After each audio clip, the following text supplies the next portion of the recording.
جھاوریاں Sargodha report پیش کرتے ہیں جھاوریاں سے ظفر عباس۔ ادبی فورم ہمسخن بھیرا کا 23واں ماہانہ پبلک اجلاس 13 جون بروز جمعرات شام 5 بجے پروفیسر ہما صدیقی رہائش گاہ اسد ہاؤس معاویہ ٹاؤن گنج منڈی میں منعقد ہوا۔ اجلاس میں عنصر حاضر میں مزاحمت، تخلیقی یا ہیجانی رویہ کے عنوان سے ایک مکالمہ ہوا جس کے شرکاء پروفیسر دبیر عباس سید، پروفیسر ریاض حسین عامر، پروفیسر عبدالباسط جنجوعہ، نثار بھٹی اور ندیم نواز صاحب نے بطور شرکاء مکالمہ شرکت کی۔ پروفیسر عبدالباسط جنجوعہ نے محرک مکالمہ کے فرائض انجام دیے۔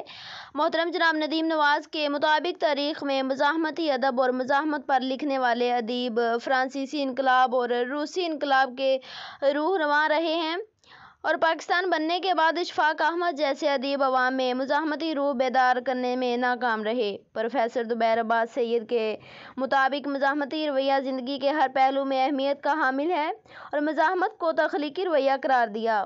پروفیسر ریاض حسین عامر کے مطابق مزاحمت ہی زندگی کو آگے بڑھانے کی ضمانت ہے اور انسان کے پاس زندگی میں سب سے بڑا اثاثہ اس کا نظریہ ہوتا ہے۔ شرکاء مکالمہ نے اس بات پر اتفاق کیا